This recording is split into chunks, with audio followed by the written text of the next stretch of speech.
What's going on, players and pimps? It's Krusty Old Crow. I'm back doing another Destro's Castle update. This is part 3 of my castle build from a LOL thrift store dollhouse place that I bought on a Thrifty Thursday.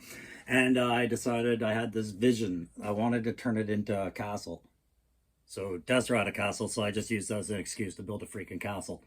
I've done my best as I can to try and tie this into the McCullen clan, just following some of the comments and suggestions, did you want to have their iconology? Okay, I tried doing things like that. I tried to make it look as tasteful as I could inside, but it's been a slow go. I had a little bit of Game of Thrones inspiration with a balcony, a back control room, and this massive throne. And I said there's still a lot more I want to do. So this brings us to part 3. So in part 3, I'm going to tell you about what I did about the slider piece that comes with this.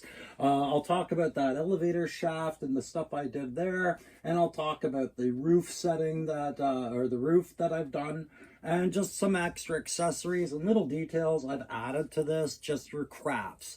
The key thing about this video is I want to keep reminding you guys that nothing is 3D printed except for the computer areas in the back room that I bought at Joe Fest, some 3D printed parts, and finally I had a place to put them. But everything else is handcrafted, or I tell you where I'm buying this stuff, like, certain tiles that are on the floors are picked up through, rail model train hobby stores. Certain fabrics or a leather that I use from Michaels. But majority of this stuff is just created with polystyrene, dollar store wood accessories, faux kitchen supplies, hot glue, paint, and a lot of trial and error. Yeah, as I found out, there's a lot of stuff I built and painted that didn't end up on here because I was like, once I saw it, it didn't work, right? I've worked really hard to try to keep a castleized theme to this, but I needed this to be able to grow. This is a very large set, and it's about, what, 3.5 feet tall, or 3 feet tall by about 3 feet wide, there and abouts, right? So I'm not in a big rush to do the other facing on that, as that has absolutely no detail. It's just a flat facing. But as I take over my house and start, spreading my studio out and getting more shelving in here, because I'm going to take the bed out of here, perhaps that might find its way onto a table. And if it's on a table, then maybe I'll approach this from the 360 degree and get that front face done. I do have sketches and ideas as to what I would do, but for now, this is serviceable and finished. I just have last little things I want to add and do to it. But that is to say, I'm going to take you guys through a walkthrough, show you everything that I've done. If you like these videos where I do conversions, or you are a fan of my, either my tactical perspective toy reviews on G.I. Joe Classified line, the Good, the Bad, the Ugly, where I review other lines from other toy companies, or my alternate perspective on the Marvel Legends, just feel free, please hit that like, share, subscribe. I am trying to just see if I can get this channel up to over 1,000 at some point in the next year or two.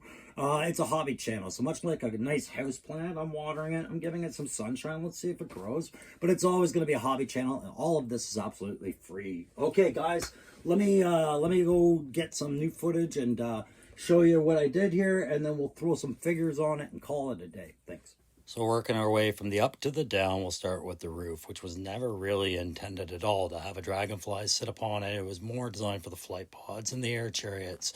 So this is what I ended up doing. I went to Michael's. I bought this big sheet of sky. It's a little wrinkly. Gonna need some more, I think, to, replace that and add to it. I built a little stand for it using the same way I did all the other stuff. It's polystyrene and popsicle sticks, some prefab dollar store wood panels that would make up the castle, like the castle feel, as opposed to asphalt for a landing pad. And then I had this little control station I had made for something else earlier that I added to it. So that would constitute the landing zone kind of feel that I wanted it to have.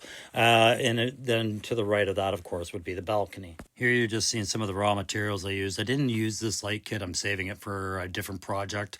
But overall, like I said, mostly dollar store stuff that I had found over time. So that's the landing zone. I might stencil some numbers in later, but right now that's castly enough. And because I've already shown the balcony last time, I'm going to just hop in this elevator, to which I just added Destro matting, and we'll slide down to the next level. You can just see that I've been working on that elevator shaft. I've painted over it with gray dollar store paints, dabbed on it, and then I've done the same process I did with the walls.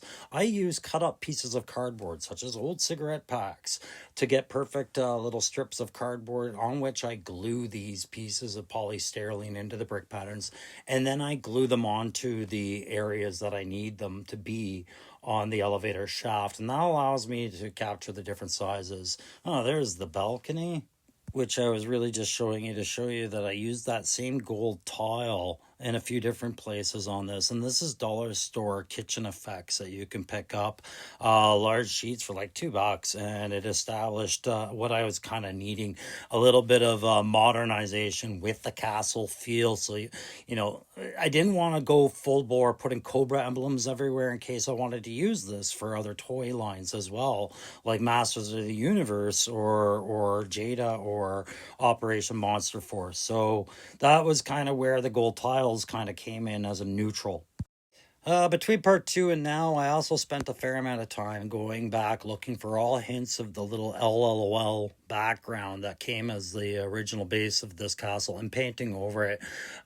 Even on the ceiling, it was, getting into the nooks and crannies where I could find them and just going over them with paint and then putting stonework where I could to make sure that no little cross lines or pieces of pink and white were poking their head out. It looks so far like I managed to get them all, but they were kind of all over the place around the elevator shaft and everywhere else. So that was kind of the objective. Get rid of all of that. The ceilings were the hardest part because you really got to get down and paint upwards, right? So that's all that this footage is showing. And then again, you can see, like I said, I had to dab that paint on like you've seen in my time-lapse videos. And hell yeah, I'm going to show off my little Kit Bash Valivers with old man Hawkeye head there.